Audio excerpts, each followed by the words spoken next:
Halo teman-teman, pada kesempatan kali ini saya akan menjelaskan mengenai salah satu algoritma penjadwalan yaitu FIFO.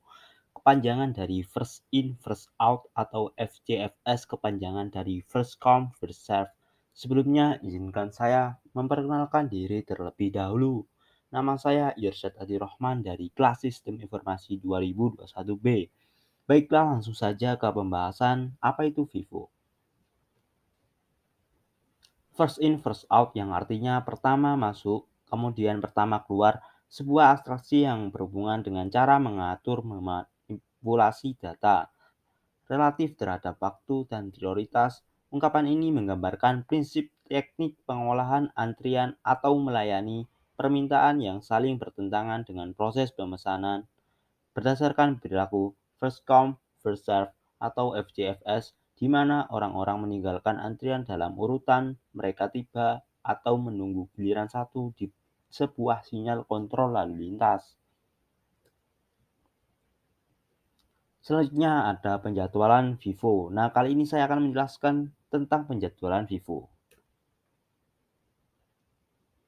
Penjadwalan FIFO merupakan suatu penjadwalan yang tidak berprioritas. Kemudian penjadwalan FIFO ini merupakan penjadwalan yang paling sederhana. Adapun penjadwalan paling sederhana yaitu proses-proses diberi jatah waktu pemroses berdasarkan waktu kedatangan. Yang kedua, begitu proses mendapat jatah waktu pemrosesan, proses dijalankan sampai selesai.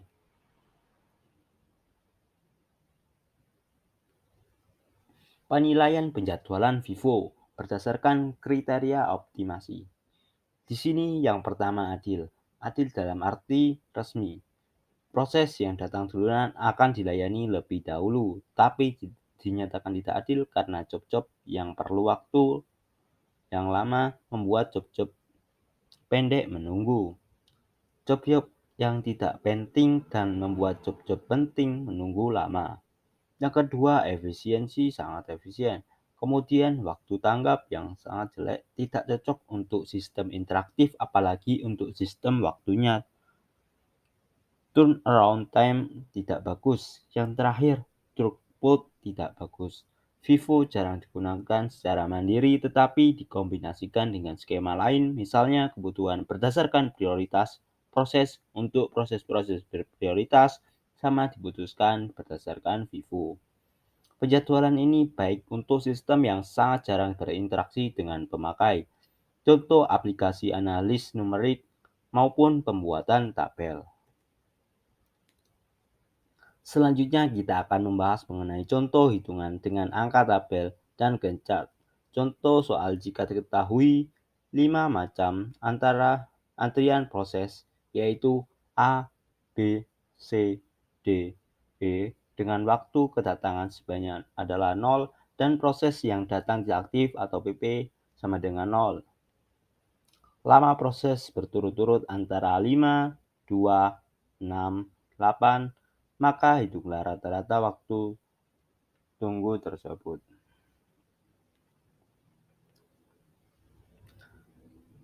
Maka jika kita buat tabel maka hasilnya akan seperti ini. Nama proses A yaitu A, waktu tiba adalah 0, lama eksekusi adalah 5. Kemudian proses B, waktu tiba 0, lama eksekusi adalah 2. Yang ketiga proses C, waktu tiba 0, lama eksekusi 6. Yang keempat proses D dengan waktu tiba 0, lama eksekusi 8. Yang terakhir proses E, waktu tiba 0, lama eksekusi 3. Lalu kita akan menghitung atau waktu tunggu di setiap proses. Proses A memiliki waktu tiba 0, lama eksekusinya adalah 5. Mulai eksekusi di angka 0. Angka 0 ini diperoleh karena proses A merupakan proses awal sehingga dimulai dari angka 0. Kemudian selesai di eksekusi di angka 5. Yang diperoleh dari lama eksekusi proses A yaitu 5 ditambah dengan mulai eksekusi yaitu 0 sehingga menghasilkan angka 5. Kemudian waktu tunggu proses A yaitu di angka 5 yang diperoleh dari selesai eksekusi proses A yaitu 5 dikurangi dengan waktu tiba proses A yaitu 0. kemudian menghasilkan waktu tunggu proses A yaitu di angka 5. Selanjutnya, proses B memiliki waktu tiba 0, lama angka eksekusinya adalah 2, mulai eksekusi di angka 5, dan angka 5 ini diperoleh dari selesai eksekusi di proses sebelumnya, yaitu proses yang selesai eksekusi di angka 5, sehingga mulai eksekusi pada proses selanjutnya, yaitu proses B. Di angka 5, selesai eksekusi di proses B, yaitu di angka 7, diperoleh dari lama eksekusi, yaitu 2, ditambah dengan mulai eksekusi, yaitu 5, sehingga menghasilkan angka 7. TA proses B diperoleh dari selesai eksekusi, yaitu angka 7, dikurangi dengan waktu tiba 0, sehingga menghasilkan waktu tunggu, yaitu 7. Kemudian proses C memiliki waktu tiba 0, lama eksekusinya adalah 6, mulai eksekusinya di angka 7, diperoleh dari selesai eksekusi proses sebelumnya yaitu proses B yang memiliki selesai eksekusi di angka 7, sehingga menjadi dan proses C memulai eksekusi di angka 7 dan selesai eksekusi di angka 13 yang diperoleh dari lama eksekusi yaitu 6 ditambah dengan nilai eksekusi 7 menghasilkan angka 13. Kemudian waktu tunggu proses C yaitu di angka 13 yang diperoleh dari selesai eksekusi proses yaitu 13. Dikurangi dengan waktu tiba proses C yaitu 0 menghasilkan waktu tunggu 13.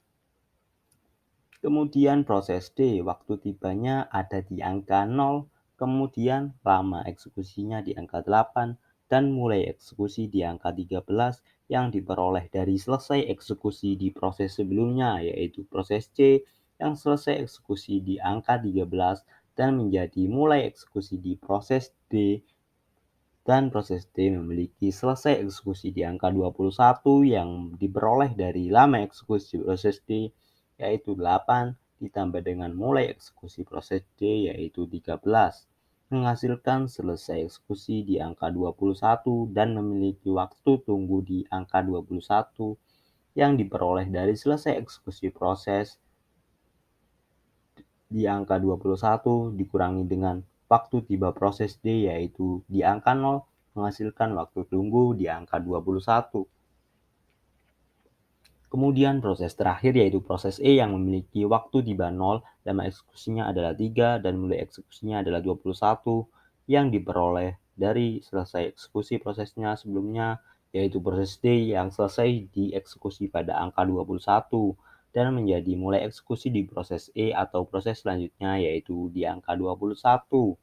Kemudian selesai eksekusi di angka 24 yang diperoleh dari lama eksekusi proses E yaitu 3 ditambah dengan mulai eksekusi proses E yaitu angka 21.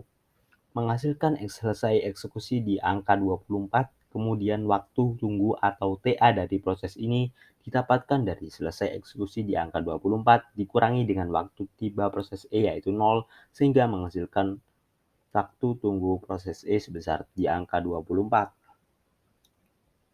Kemudian untuk menghitung rata-rata waktu kita jumlahkan terlebih dahulu waktu tunggu dari masing-masing proses dari tabel ini. Kita dapat melihat hasilnya bahwa waktu tunggu proses A adalah 5, B adalah 7, C dan 13, D adalah 21, E adalah 24, sehingga di total adalah 70. Rata-rata dari waktu tunggu ini adalah jumlah dari TA dibagi dengan banyaknya proses. Jumlah dari TA ini adalah 70 dibagi dengan prosesnya sebanyak 5, sehingga menghasilkan rata-rata TA-nya adalah 14. Selanjutnya, saya akan memberikan contoh dengan waktu tiba yang berbeda karena di contoh yang sebelumnya waktu tibanya masih menggunakan 0. Maka dari itu saya akan memberikan contoh berbeda.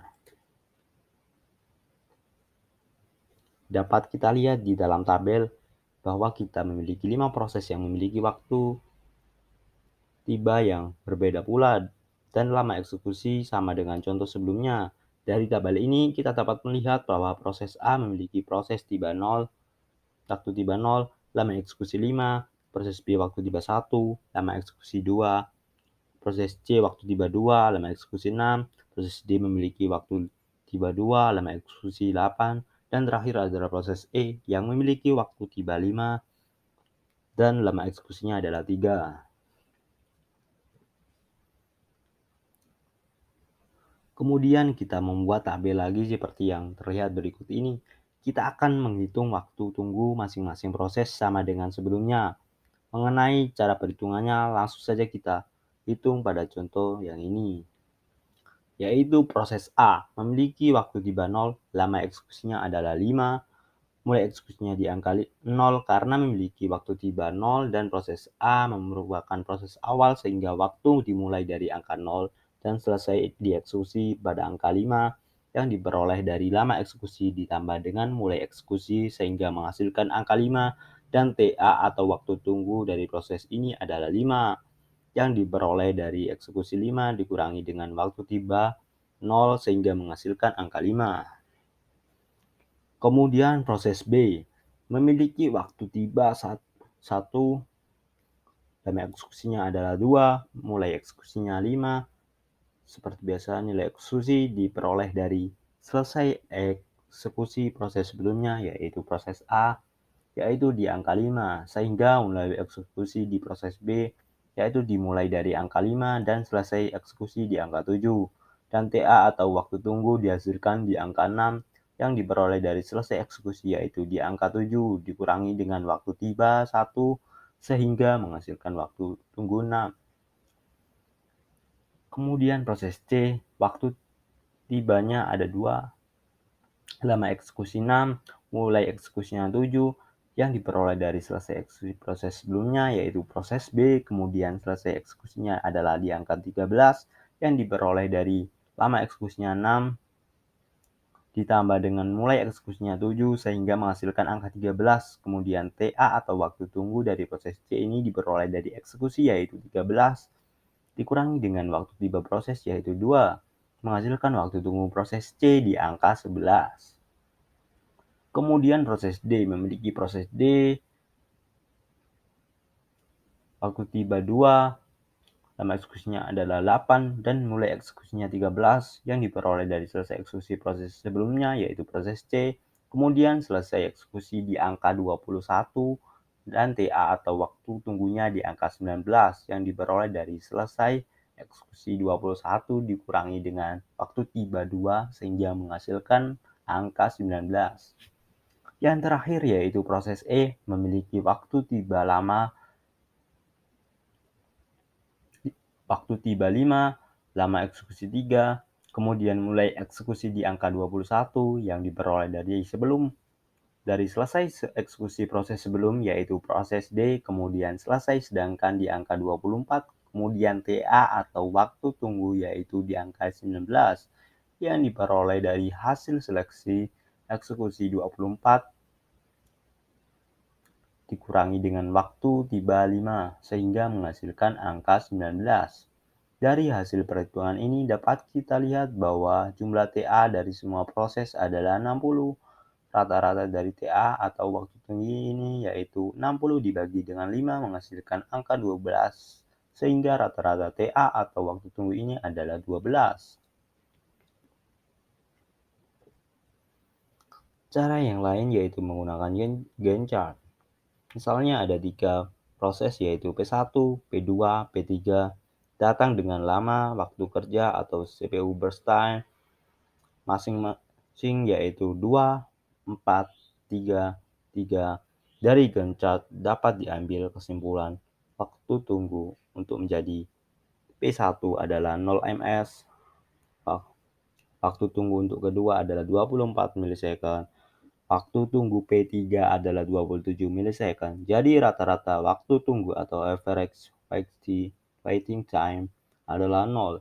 Ditambah dengan 24 ditambah dengan 27 hasilnya dibagi dengan 3 sama dengan 17 milisecond. Kemudian jika waktu kedatangan prosesnya adalah P3, P2, P1 maka Gantt chart-nya yaitu P3 dimulai memiliki waktu tunggu 0, kemudian P2 memiliki waktu tunggu 3, dan P1 memiliki waktu tunggu 6. Kemudian untuk menghitung turnaround time yaitu waktu penyelesaian P1 adalah 24, P2 27, P3 30, maka rata-rata turnaround time yaitu 24, 27 ditambah 30 dibagi dengan 3 hasilnya 27 milisecond. Contoh implementasi dalam kehidupan yang menggunakan algoritma FIFO. Yaitu yang pertama, ketika mengeprint dokumen. Dokumen pertama yang kita klik, kalau kita print, maka itulah dokumen yang pertama yang akan keluar. Kemudian yang kedua yaitu antrian loket. Dari gambar tersebut dapat kita lihat bahwa salah satu contoh FIFO dalam kehidupan sehari-hari sering kita jumpai, yaitu antrian-antrian seperti di tempat pembelanjaan, lalu bioskop maupun di tempat-tempat lain.